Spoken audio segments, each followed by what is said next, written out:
कार्यक्रम वेद पाठशाला में मैं आपका हार्दिक स्वागत करती हूँ। प्रिय श्रोता, परमेश्वर का वचन जीवित, पवित्र एवं सामर्थी है। आशा है कि आज के वचन से आपको आत्मिक लाभ होगा। तो लीजिए प्रस्तुत है ये संदेश।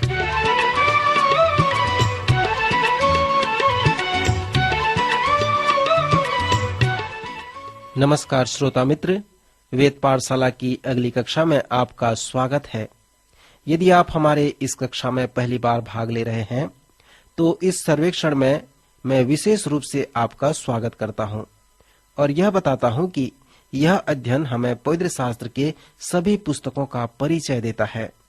यद्यपि हम अब हमारे सर्वेक्षण के अंत में आ गए हैं, फिर भी हम चाहते हैं कि आप हमारी कक्षा में भाग लें और संसार के सबसे महत्वपूर्ण पुस्तक के अध्ययन को सीखें।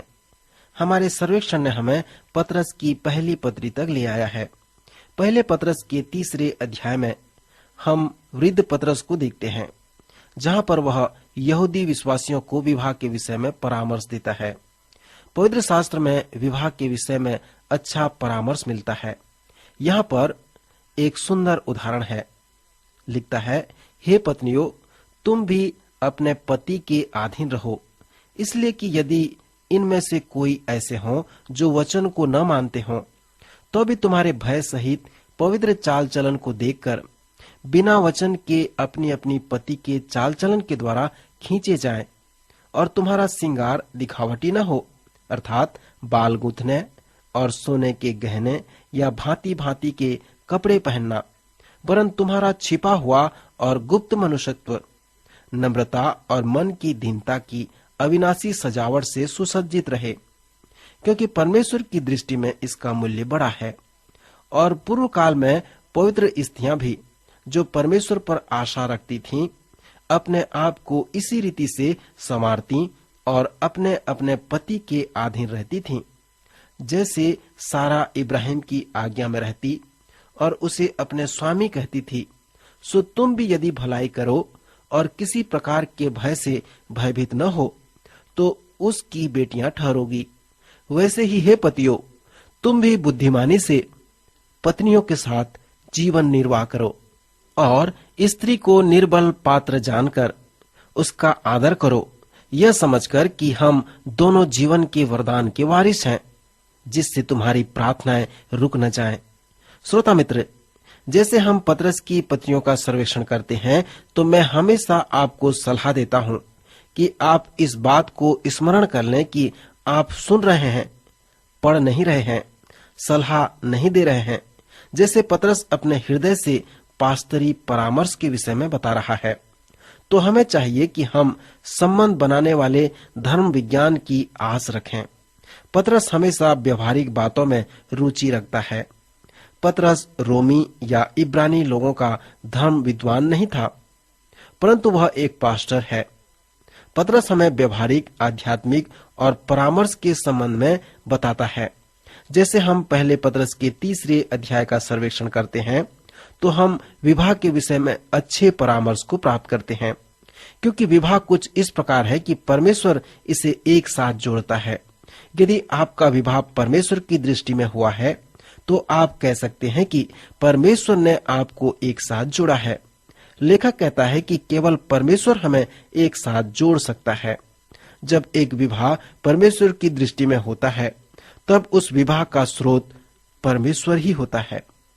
उस विवाह के पीछे परमेश्वर की सामर्थ होती है और उस विवाह के द्वारा परमेश्वर को महिमा मिलती है। क्योंकि परमेश्वर विवाह के विषय में बताता है, तो हमें इसे पवित्र शास्त्र में से जानने की आवश्यकता है। यदि आप ये संदेह करते हैं कि परमेश्वर के मन में जो है उसका आप अनुभव नहीं कर पा रहे हैं, तो आपको इस पत्री में बताए गए विवाह के परामर्श को देखने की आवश्यकता है। जैसे आप 3 अध्याय के प्रथम 7 पद को सुनते हैं, तो ध्यान करें कि उसने 6 पद में महिलाओं के लिए कहा है और 1 पद में पुरुषों के लिए कहा है। यद्यपि यहाँ पर पुरुषों के लिए 1 पद कहा गया है, परंतु यह चुनौतीपूर्ण है। पौलुस प्रेरित स्त्री व पुरुष को अपनी पत्नियों में विवाह को इस प्रकार नमूना दिया है, अर्थात मसीह और कलीसिया। पतरस ने अपनी पहली पत्री के दूसरे अध्याय के अंत में उस विवाह के नमूने को बताया है। वह प्रथम सदी की कलीसिया के लोगों को विवाह के विषय में परामर्श देता है और प्रायोगिक रूप से इस 20वीं सदी के लोगों को भी उस नमूने को बताकर चुनौती देता है। पतरस और पौलुस दोनों कहते हैं, हे पत्नियों, क्या तुम मसीह और उसके कलीसिया के नमूने को देखते हो? उस नमूने में तुम कलीसिया हो। फिर पौलुस व पतरस दोनों पतियों से कहते हैं, हे पतियों, क्या तुम उस नमूने को देखते हो? मसीह व कलीसिया को देखते हो? सुविवाह के लिए यही नमूना है और उस नमूने में तुम मसीह हो। फिर पतरस व पौलुस दोनों कहते हैं, हे पत्नियों, जैसे मसीह कलीसिया का सिर है और आप ही देह का उद्धार करता है, उसी प्रकार तुम भी अपने अपने पति के अधीन रहो। फिर उन्होंने पतियों से कहा है कि हे पतियों, जिस प्रकार मसीह कलीसिया के लिए है, उसी प्रकार तुम भी अपने अपने पत्नियों के लिए हो जाओ। अब मैं आपसे पूछता हूँ कि कौन अधिक चुनौतीपूर्ण कार्य दे सकता है? पतरस के इस चुनौतीपूर्ण विवाह परामर्श सिद्धांत के लिए मैं उसकी प्रशंसा करता हूँ, क्योंकि हम ऐसे पास्टर से सुन रहे हैं जिसके पास अनुभव है। जब पतरस ने पत्नियों के विषय में लिखा, तब वह स्त्रियों के विषय में स्त्रियों को लिखा और पुरुषों के विषय में पुरुषों को लिखा है। एक पास्टर होने के नाते मेरा अनुभव है कि जब कोई पुरुष मुझे अपने विवाह के विषय में बताता है, तो आप क्या विचार करते हैं कि वह किसके विषय में बताएगा? और उसी प्रकार स्त्री के लिए भी है। जब वह अपने विवाह के विषय में बताती है, तो वह किसके विषय में बातें करेगी? एक दिन न्याय के समय आपको उत्तर देना पड़ेगा कि आप कौन हैं। आप अपने स्वयं के लिए जिम्मेदार हैं। यदि आप पत्नी हैं, तो परमेश्वर ने आपके विवाहित साथी के लिए उत्तरदायित्व बनाया है, और यदि आप पुरुष हैं, तो वह आपको अपने विवाहित साथी के लिए उत्तरदायित्व बनाया है। सो इस प्रकार परमेश्वर अपना न्याय करेगा। तीसरे अध्याय के 1 से 6 पद में पतरस पत्नियों को लिखता है जिनके पास पति हैं जो वचन को नहीं मानते हैं, अर्थात इसका मतलब यह है कि वह एक ऐसे पुरुष से विवाह की है जो अविश्वासी है, परमेश्वर के वचन को नहीं मानता है, या फिर वह एक विश्वासी भी है पर वचन को नहीं मानता है। पतरस व पौलुस के विवाह परामर्श में पत्नियों से कहा गया है कि वे अपने पति के अधीन रहें, और जिस प्रकार कलीसिया मसीह के अधीन है, उसी प्रकार पत्नी अपने पति के अधीन रहे। यह इतना सरल नहीं कि कोई किसी के अधीन रहे। मसीही विवाह में यह एक बड़ी समस्या है। मसीह विवाह में यह समस्या है कि पुरुष जिसके पास अपनी पत्नी और बच्चों को चरवाही करने का उत्तरदायित्व है, उसे वो पूरा नहीं करता।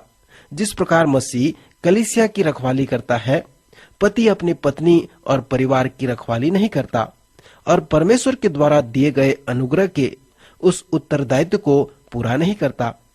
जिस प्रकार मसीह ने कलीसिया के लिए अपने आप को दे दिया, उसी प्रकार पुरुष अपने पत्नी व बच्चों से प्रेम नहीं करता, उसके लिए अपने आप को नहीं देता और परमेश्वर द्वारा दिए गए उत्तरदायित्व को पूरा नहीं कर सकता। फिर इस लेखांश में पतरस पत्नियों को लिखता है, मसीही विवाह में समस्या कैसे होता है। पतरस पत्नियों से कहता है कि पतियों के पास समस्या है, पर उनके विषय में वह उन्हें कुछ नहीं कहता, परंतु पत्नियों से कहता है कि हे पत्नियों, यद्यपि तुम्हारा पति वचन को नहीं मानता है, फिर भी तुम आत्मिक बनी रहो। वे तुम्हारे पवित्र चाल चलन को देखकर बिना वचन के अपनी अपनी पत्नी के चाल चलन के द्वारा खींचे जाए। फिर पतरस कहता है कि हे पत्नियों, तुम्हारा छिपा हुआ और गुप्त मनुष्यत्व नम्रता और मन की दीनता की अविनाशी सजावट से सुसज्जित रहे, क्योंकि परमेश्वर की दृष्टि में इसका मूल्य बड़ा है। फिर वह कहता है कि पत्नियां शांत रहें और दीनता से अपने अपने पति को जीत लें, क्योंकि यह परमेश्वर की दृष्टि में महान है। अधीन रहने शब्द पर आप ध्यान करें। पतरस के पहली पत्री के दूसरे अध्याय के अंत में पतरस यीशु मसीह के विषय में बताया है, और यशाया उसके 53वें अध्याय के अनुसार उसे दुख सहने वाले दास के जैसा परिचय देता है। क्या आप उस 53वें अध्याय को स्मरण करते हैं, अर्थात हम सब उस भटकी हुई भेड़ों की नाई थे जिन्होंने अपना अपना मार्ग लिया, परंतु परमेश्वर पिता ने हम सबों के पापों को उसके ऊपर डाल दिया। हमारी शांति के लिए उसे ताड़ना मिली, वह हमारे अपराधों के कारण घायल किया गया ताकि उसके कोड़े खाने से हम लोग चंगे हो जाएं। सो ये सब यीशु मसीह के विषय में जिसे इस पत्री में हम पाते हैं, और पतरस उसे बताता है और लिखता है कि वह आप ही हमारे पापों को अपनी देह पर लिए हुए क्रूस पर चढ़ गया, जिससे हम पापों के लिए मर करके धार्मिकता के लिए जीवन बिताएं। उसी के मार खाने से तुम चंगे हुए हो। फिर पतरस कहता है, क्योंकि तुम पहले भटकी हुई भेड़ों की नाई थे, पर अब अपने प्राणों के रखवाले और अध्यक्ष के पास फिर लौट आए हो। अगला वचन जिसे पतरस उपयोग करता है वो है, उसी तरह से हे पत्नियों। जब हम 3 अध्याय के प्रथम पद में इस शब्द को देखें, जहां पर इस प्रकार का वचन है, पतरस कहता है कि तुम भटकी हुई भेड़ों की नाई थे, पर अब अपने प्राणों के रखवाले और अध्यक्ष के पास फिर लौट आए हो। यहाँ कलीसिया की छवि है जो यीशु मसीह के पास वापस आती है, अर्थात रखवाले और अध्यक्ष के पास लौट आती है। पतरस यीशु मसीह को हमें इस प्रकार प्रस्तुत कर रहा है कि वह एक महान रखवाला व अध्यक्ष है। फिर पतरस कहता है, हे पत्नियों, क्या तुम मसीह और कलीसिया के नमूने को देखते हो? ठीक है, तुम कलीसिया हो।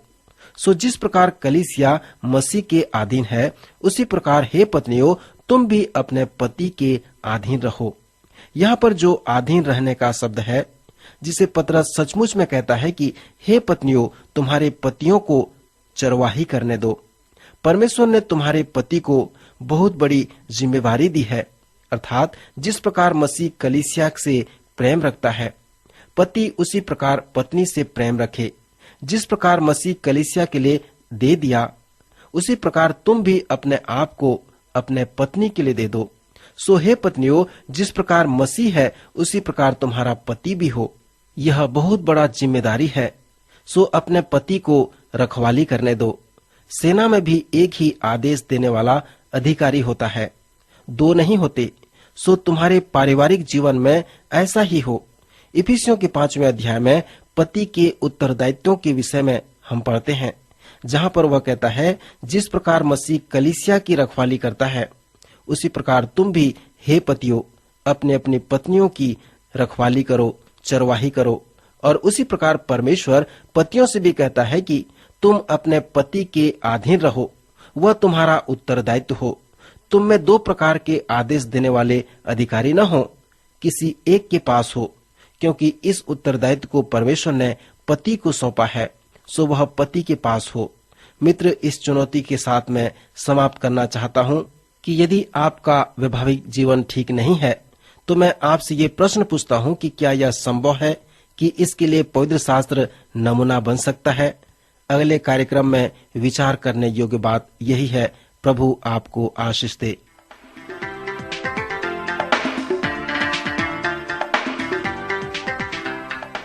अभी आप सुन रहे थे कार्यक्रम वेद पाठशाला। श्रोता, हमें विश्वास है कि इस कार्यक्रम के द्वारा आपको आशीष मिली है। यदि इस कार्यक्रम के विषय में अधिक जानकारी प्राप्त करना चाहते हैं या बाइबल अध्ययन से संबंधित कोई प्रश्न हमसे पूछना चाहते हैं, तो आप हमें इस पते पर लिखें।